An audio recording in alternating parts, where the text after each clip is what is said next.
یہود و نصارہ کے حوالے سے اور خصوصاً یہودیوں کے حوالے سے کہ انہوں نے فلسطین پہ قبضہ کیا ہوا ہے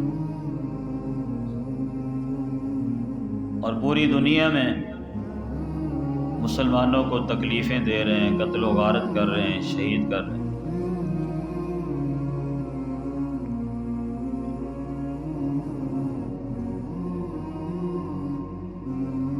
یہ بات یاد رکھیں کہ یہودیوں کے یہ مظالم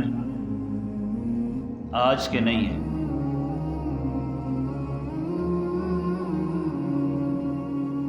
آپ قرآن پاک کا مطالعہ کریں، نبی کریم صلی اللہ علیہ وسلم کے فرامین کو پڑھیں، اس سے ہٹ کر آسمانی جتنی بھی کتابیں ہیں ان کا مطالعہ کریں تو آپ کو ہر جگہ پہ یہودیوں کے بارے میں یہ بات ملے گی کہ اللہ رب العزت نے جس چیز سے منع کیا انہوں نے وہی کام کیا، یا جن لوگوں سے منع کیا، جن مواقع سے منع کیا، جن جگہوں سے منع کیا، انہوں نے اسی چیز کی مخالفت۔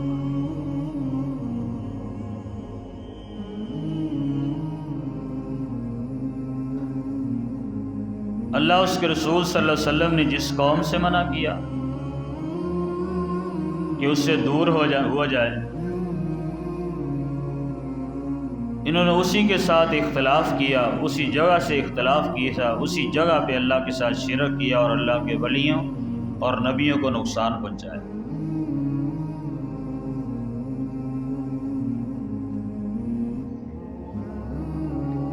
آج ہم سارے مسلمان مل کر فلسطین کے لیے دعائیں کرتے ہیں، جہاں جہاں مظلوم مسلمان موجود ہیں ان کے لیے دعائیں کرتے ہیں، کرنی چاہیے، دعائیں بھی کرنی چاہیے، تعاون بھی کرنا چاہیے، یہ ہمارا دینی اور اسلامی فریضہ ہے۔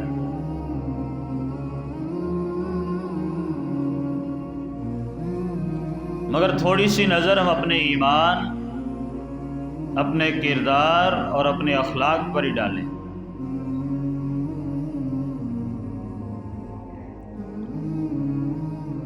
ہمیں اللہ اس کے رسول صلی اللہ علیہ وسلم نے یہود و نصارہ کی مخالفت کرنے کا حکم دیا، ہمارے حکمران کوئی کام بھی ان کے پوچھے بغیر نہیں کرتے۔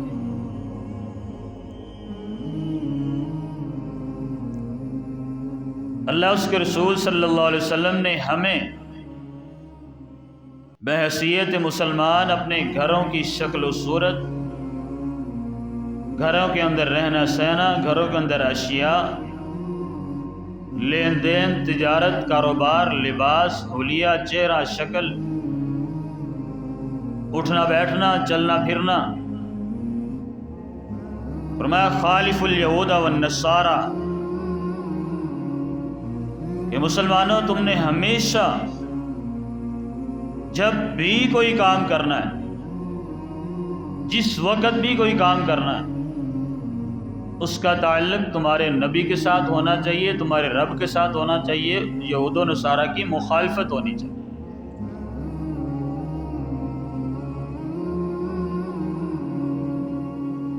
لیکن ہم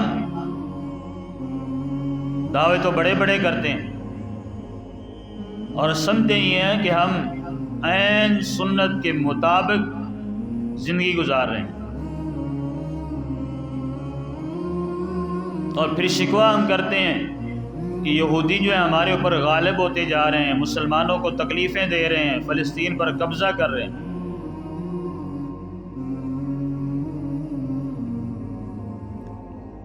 یہ یاد رکھیں کہ جب تک ہم مسلمان عین اسلام کے مطابق زندگی بسر نہیں کریں گے، اس وقت تک یہودی کا قبضہ ہم سے دور نہیں ہوگا، یہود و نصارہ سے جان نہیں چھوٹ سکے۔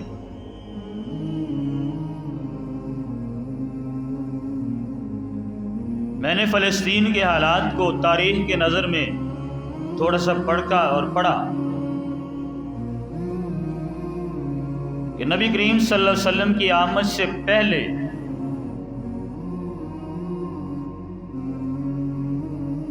261 عیسوی میں یہودیوں نے فلسطین پر قبضہ کرنا شروع کیا۔ حالات کے ساتھ ساتھ ان کی تعداد بڑھتی گئی، انبیاء آتے رہے، آپ صلی اللہ علیہ وسلم سے پہلے بھی انبیاء اور رسل ان کا مقابلہ کرتے رہے، ان کو ذلیل و رسوا کرتے رہے اللہ کے حکم سے۔ نبی کریم صلی اللہ علیہ وسلم تشریف لائے تو اس وقت بھی ان کو ذلیل و رسوا کیا گیا، مدینہ کی بستیوں سے نکالا گیا۔ عمر بن خطاب رضی اللہ تعالی عنہ نے فلسطین کو، شام کو، مسجد اقصی کو، بیت المقدس کو رہا کروایا، ان سے پاک کروایا۔ اس کے بعد بھی حکمران آتے رہے، صحابہ کے دور میں، صحابہ کے دور کے بعد۔ سوچنے والی بات یہ ہے کہ ان کے دور میں بیت المقدس رہا ہو چکا، مسلمان آزادی سے وہاں نماز پڑھتے رہے، عبادات کرتے رہے، آرام سکون سے رہتے رہے، پھر قبضہ دوبارہ کیوں ہوا؟ صرف ایک وجہ ہے کہ ہم خود بذات خود بد کردار ہیں، ہمارا رویہ، ہمارا کردار اسلامی نہیں، جہاد والا نہیں، اسلام والا نہیں، اسلام سے دوری ہے۔ آج سے کوئی 12-13 سال پہلے 2011 میں اس وقت کا سروے میں نے دیکھا کہ یہودی فلسطین میں 46 لاکھ یہودی وہاں موجود ہیں، 46 لاکھ یہودی وہاں موجود ہیں۔ یہ 12-13 سال پہلے کا سروے۔ اس وقت کیا صورت حال ہے اللہ بہتر جانتا ہے۔ اور ان کی روٹین کیا ہے، ان کے قصد اور ارادے کیا ہیں؟ وہ اپنی روٹین کے مطابق اپنے لوگوں کو وہاں جمع کر رہے ہیں، رہائشیں دے رہے ہیں، سارے معاملات کر رہے ہیں، تیاری کر رہے ہیں کس کے مقابلے کی؟ عیسیٰ علیہ السلام کے ساتھ مقابلہ کرتے ہیں، مسلمانوں کے مقابلے کے لیے۔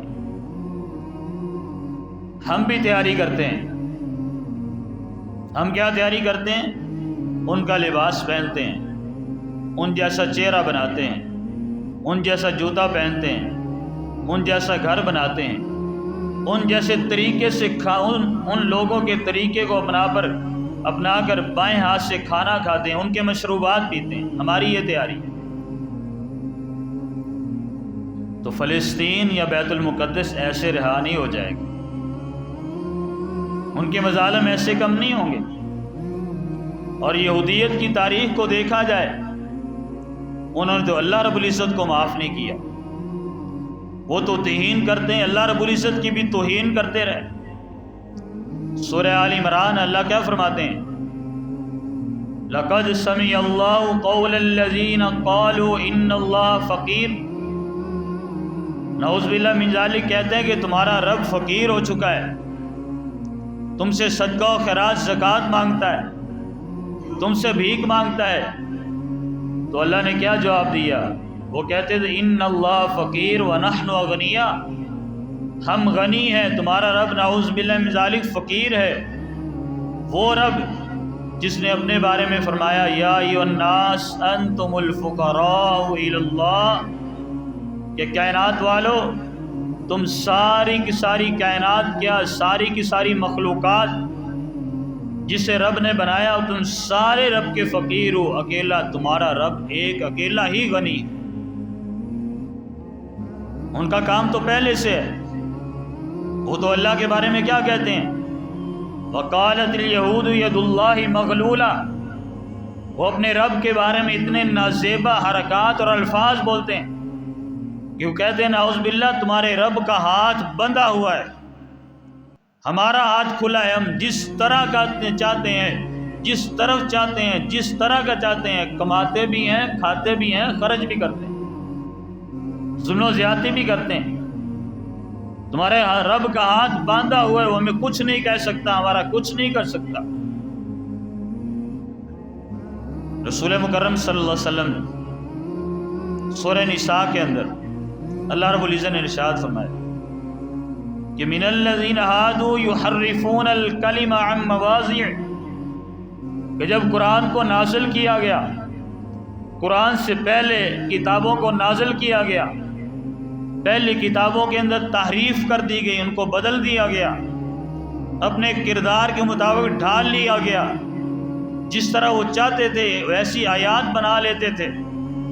قرآن کیونکہ لفظی طور پر بدل نہیں سکتا اور حقیقت معنوی طور پر بھی بدل نہیں سکتا، لیکن اللہ فرماتے جب انہوں نے قرآن کو نازل کیا یحرفون الکلم عن مواضعہ، قرآن کے الفاظ کو بدل دیا کرتے، اس کے معنی کو بدل دیا کرتے، تبدیل کرنے کی کوشش کرتے، اپنے حق میں مروڑ تروڑ کر بیان کرنے کی کوشش کرتے.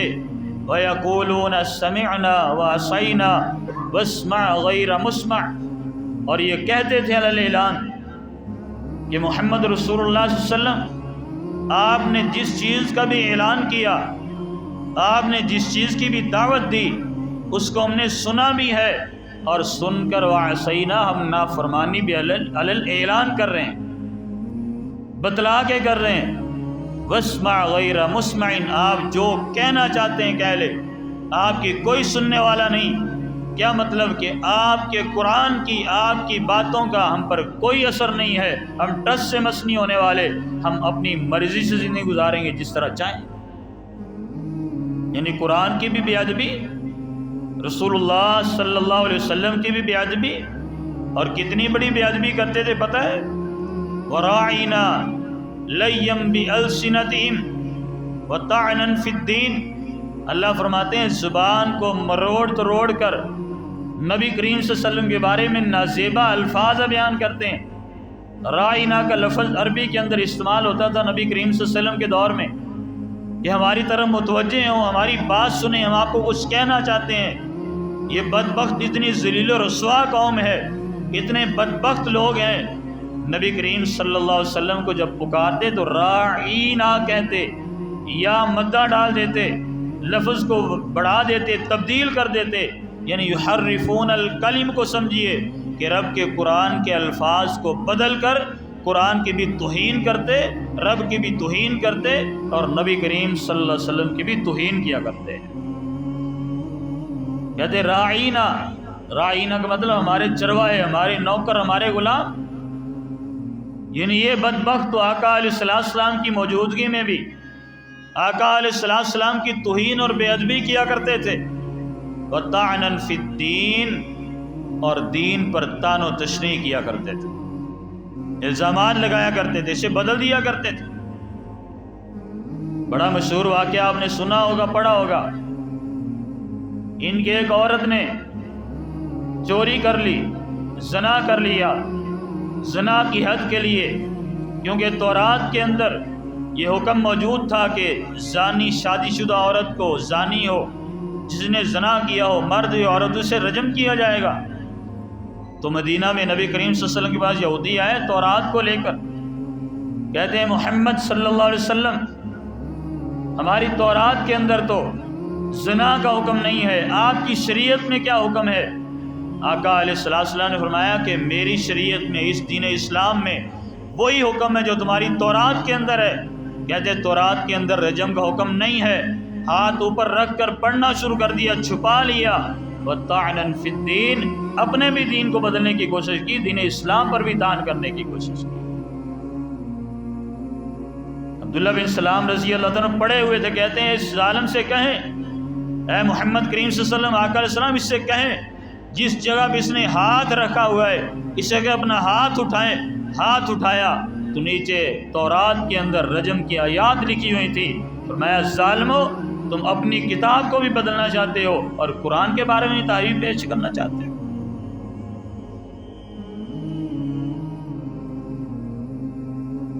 قرآن کے اندر ان یہودیوں کی ایک اور علامت اللہ بیان فرماتے ہیں، فَبِمَا نَقْضِهِمْ مِيثَاقَهُمْ وکفرہم بآیات اللہ، اللہ فرماتے ہیں یہ ایسی بدبخت قوم ہے، کتنے ذلیل و رسوا وہ لوگ ہیں، مغضوب علیہ، اور کتنے بدبخت ہیں۔ یہ تمہارے بچے بچے کو علم ہونا چاہیے، اور ہوتا بھی ہے کہ ہم پڑھتے ہیں غیر المغضوب علیہم ولا الضالین، ہمارے بچے بچے کے علم میں ہے کہ مغضوب سے مراد کون ہے؟ یہ بدبخت یہودی ہیں، اور یہ علم بھی ختم ہوتا جا رہا ہے۔ کیا خیال ہے، ایسا ہے یا نہیں ہے؟ پہلے بچپن میں ہی بچوں کو والدین جو ہیں کم از کم نماز کا ترجمہ پڑھایا کرتے تھے، سورہ فاتحہ کا ترجمہ پڑھایا کرتے تھے، پوری دعاؤں کا ترجمہ پڑھا کرتے تھے۔ آج والدین کو بھی ترجمہ نہیں آتا، بچوں کو کیا پڑھائیں گے؟ سورہ فاتحہ کی پہچان ہی نہیں ہے۔ جس صورت کے اندر یہود و نصارہ کی مخالفت کا حکم دیا گیا ہے، والدین کیسے پڑھیں گے؟ والدین نے تو خود مخالفت کرنی ہے دین کی، ان کی مشابہت اختیار کرنی ہے۔ فَبِمَا نَقْضِهِمْ مِيثَاقَهُمْ، جب بھی ان بدبختوں نے اپنے رب سے وعدہ کیا، وعدہ توڑ دیا۔ وَكُفْرِهِمْ بِآيَاتِ اللَّهِ، اور اللہ کی آیات کے ساتھ کفر کیا، قرآن کا انکار کر دیا۔ وَقَتْلِهِمُ الْأَنْبِيَاءَ بِغَيْرِ حَقٍّ، فرمایا اللہ کے انبیاء کو، رسولوں کو قتل کرتے رہے بغیر کسی حق کے، بغیر کسی دلیل کے۔ یعنی یہ ایسی قوم ہے جو ہمیشہ سے اپنے نبیوں کی بے ادبی، گستاخی نہیں بلکہ ان کو شہید کرتے رہے، قتل کرتے رہے، اپنی کتابوں کو بدلتے رہے، اور ہر کیا ہوا وعدہ اس کو توڑ دیا کرتے۔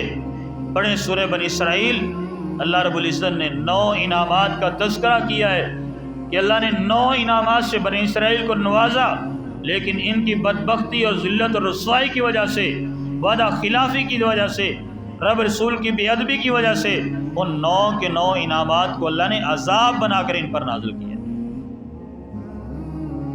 غیر المغضوب علیہم، اپنے انبیاء کو بھی قتل کرتے، اپنی کتابوں کو بھی تعریف کرتے، اور اپنے کردار کو بھی بدل دیتے۔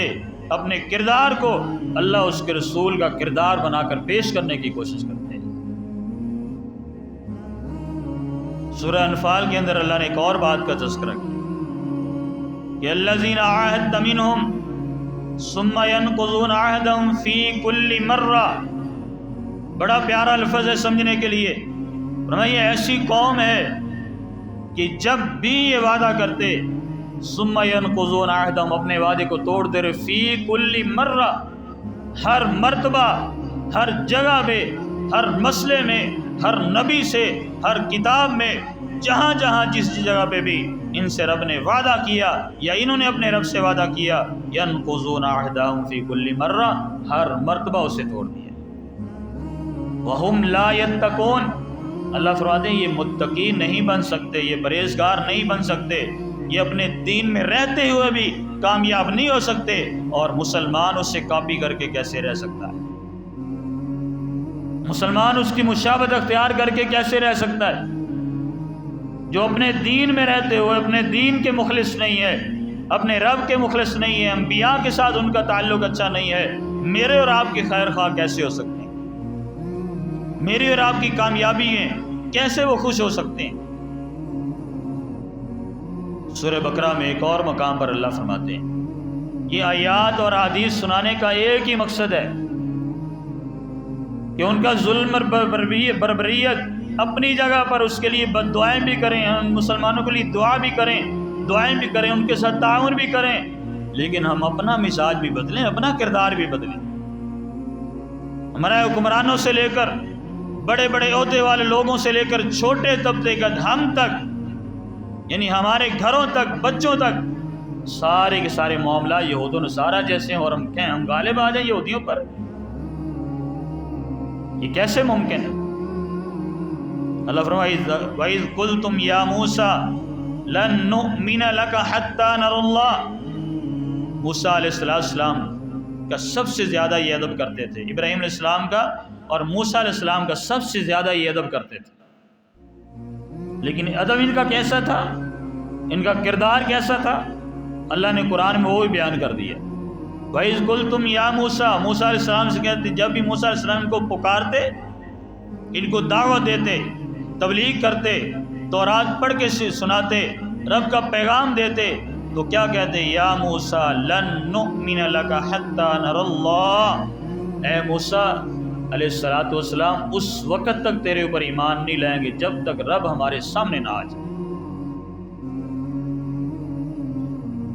حتی نری اللہ جہرا، کہ رب ہمارے سامنے آ جائے، ہمارے پاس آ جائے، پردے ہٹا کر ہمارے سامنے کھڑا ہو جائے، اور رب یہ کہے کہ موسیٰ میرا نبی ہے، یہ تورات میری کتاب ہے، تم ایمان لے آؤ، پھر ہم ایمان لائیں گے، اس کے علاوہ ہم ایمان۔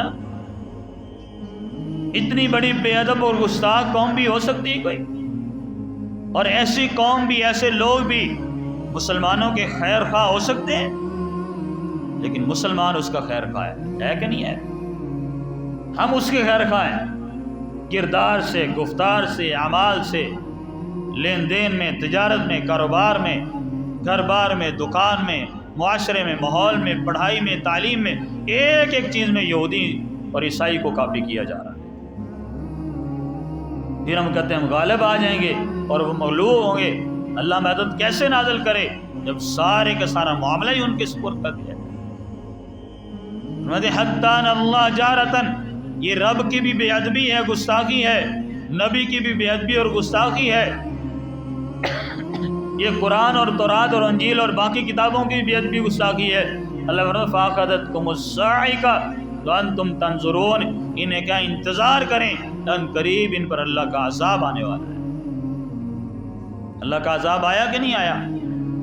پانی پیتے ہیں تو خون بن جاتا ہے، پانی پینے لگتے ہیں تو مینڈک آ جاتے ہیں، بچھو سانپ آ جاتے ہیں، کھانا کھانے لگتے ہیں تو کچھ اور ہی گوبر بن جاتا ہے۔ اللہ نے ایسے ایسے عذاب نازل کیے، ہم نے سب کچھ سن لیا، سب کچھ پڑھ لیا، لیکن اس کے باوجود بھی نہ اپنے رب کے قرآن کو مانتے ہیں یہودیوں کی طرح، عیسائیوں کی طرح، نہ نبی صلی اللہ علیہ وسلم کے فرمان کو مانتے ہیں، کاپی اور مشابہت پھر بھی ان کی کرتے ہیں۔ پھر ہم کہتے ہیں ہم غالب آئیں گے، یہودی ہم پر کیوں مسلط ہیں، کیوں ایسے ہم پہ قتل و غارت کرتے ہیں؟ وہ انبیاء کو نہیں چھوڑتے، مجھے اور آپ کو چھوڑیں گے؟ قرآن کے دوسرے مقام پر اللہ فرماتا ہے، میرا دل کہتا ہے میں قرآن کی آیات ہی پڑھتا رہوں کہ یہودیوں کے متعلق اللہ نے کس طرح کا رویہ اختیار کرنے کے لیے ہمیں کہا ہے، حکم دیا ہے۔ أَفَكُلَّمَا جَاءَكُمْ رَسُولٌ بِمَا لَا تَهْوَىٰ أَنفُسُكُمُ اسْتَكْبَرْتُمْ، اللہ نے اپنے انبیاء کا تذکرہ کیا ہے، رسولوں کا تذکرہ کیا ہے، اپنی کتابوں کا تذکرہ کیا ہے، میرا اور آپ کا تذکرہ بعد میں کیا ہے کہ جو بڑوں کا رب کا رحم نہیں ہے، اپنے نبیوں رسولوں کا نہیں ہے، تمہارا کیسے ہو سکتا ہے؟ أَفَكُلَّمَا جَاءَكُمْ رَسُولٌ بِمَا لَا تَهْوَىٰ، جب کبھی بھی نبی اور رسول آئے وہ چیز لے کر، اور حقیقت ہے نبی جو بھی لے کے آتا ہے وہ انسانی خواہشات کے خلاف ہوتا ہے، کیونکہ انسان کی خواہشات دنیاوی ہوتی ہیں، لہو و لعب والی ہوتی ہیں، بے حیائی فحاشی والی ہوتی ہیں، گناہ اور شرک اور بدعت جیسی ہوتی ہیں، اور نبی ان کا رد کرنے کے لیے آتا ہے، نبی قوم کو جہنم سے بچانے کے لیے آتا ہے، جنت میں لے جانے کے لیے آتا ہے، رب کا محبوب بنانے کے لیے آتا ہے۔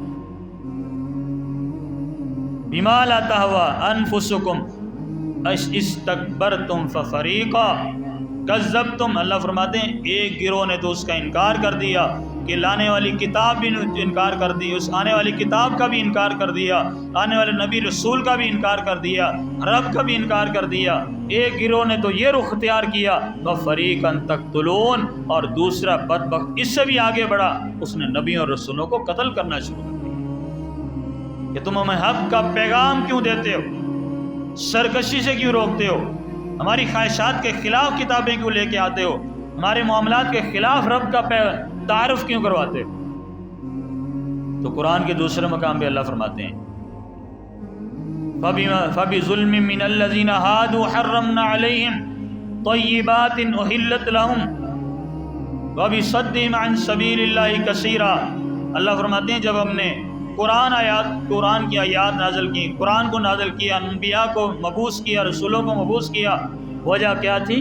تاکہ یہودیوں کے ساتھ اور یہودیوں میں سے اور باقی لوگوں میں سے ظلم کو ختم کر دیا جائے، اور ہم نے جو چیزیں ان کے لیے حلال کی تھیں اسی وجہ سے حلال کی تھی، حرام سے بچ کر رب رسول کی طرف آ جائیں، وہ جنت کے حقدار بن جائیں، لیکن احلت لهم وبصدهم عن سبیل اللہ کثیرا، جو ہم نے حلال کیا تھا ان کو حرام کر دیا، اور جو ہم نے حکم دیا تھا انہوں نے رب کے رسول کے راستے سے لوگوں کو روکنا شروع کر دیا۔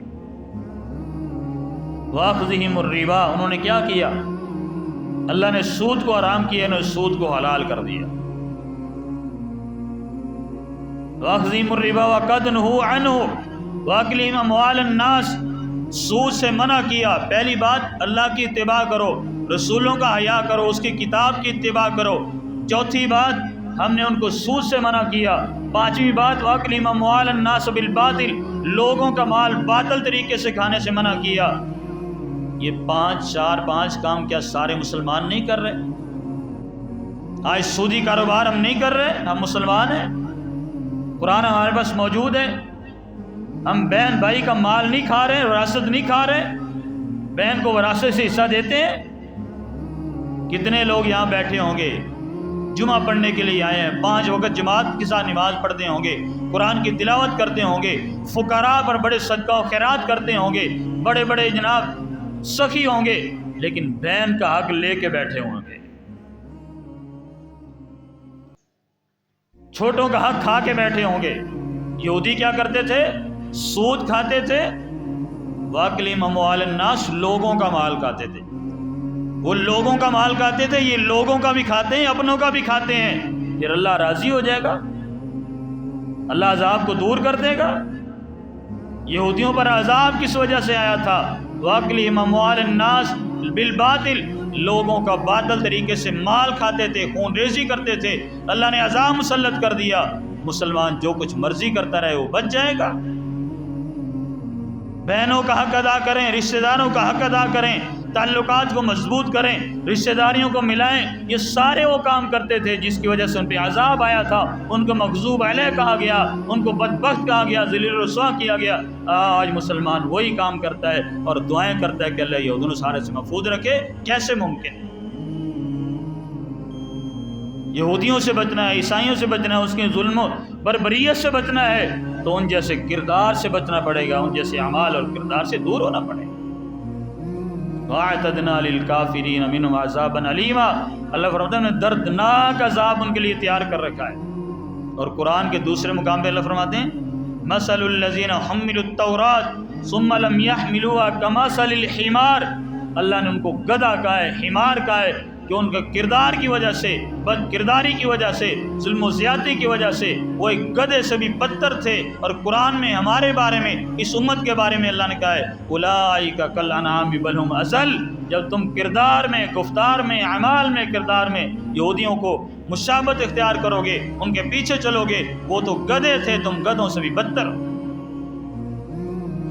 آئے ان کے ظلم و بربریت سے بچنا چاہتے ہیں، دعائیں کریں، ان سے تعاون کریں، مسلمانوں سے، ان کے یہودیوں کے رب بدعائیں، لیکن اس سے پہلا جو سٹیپ ہے اللہ اس کی اتباع ہے، فرما برداری ہے، یہودیوں کی مخالفت ہے۔ ایک ایک معاملے میں، ایک ایک معاملے میں، ہر گھر میں، ہر تعلیمی ادارے میں، ایک بازار میں، دکان میں، اپنے لباس میں، اپنے کردار میں، اٹھنے بیٹھنے میں، پردے میں، چہرے کے معاملے میں، غیر محرم کے معاملے میں، یہ سارے کے سارے معاملات جو ہم نے دینی لحاظ سے خلط ملط کر رکھے ہیں، مخالفت کیے جا رہے ہیں، اللہ اس کے رسول کی مخالفت میں زندگی بسر کر رہے ہیں، اللہ کی قسم اسی وجہ سے ہمارے اوپر مسلط ہو رہے ہیں، ہم مغلوب ہوتے جا رہے ہیں۔ ان کا غلبہ ختم تب ہوگا جب ہم اپنے رب کے ساتھ مخلص ہوں گے، اللہ اس رسول سے محبت کرنے والے ہوں گے، اتباع کرنے والے ہوں گے، فرمان برداری کرنے والے ہوں گے، پھر وہ عمر بن خطاب رضی اللہ تعالیٰ عنہ غالب آ سکتے ہیں، صلاح الدین ایوبی اسے بیت المقدس کو رہا کروا سکتے ہیں، باقی عمرہ کروا سکتے، تو ہم کیوں نہیں کروا سکتے؟ وجہ یہی ہے وہ کردار کے غازی تھے، آج ہم نے سارا کوئی تباہ و برباد کر دیا ہے۔ اللہ ہمیں امید، اللہ ہمیں توفیق دے، طاقت دے کہ ہم قرآن و حدیث کے مطابق زندگی بسر کریں اور یہود و نصارہ کی ہر معاملے میں مخالفت کریں تاکہ رب ہم سے راضی ہو جائے، اللہ ان کو مغلوب کر دے، اللہ ان کو ذلیل و رسوا کر دے، اور اللہ ہمیں کامیابی عطا فرمائے، عزت والی زندگی عطا فرمائے۔ اقول قولی ھذا استغفر اللہ لی ولکم۔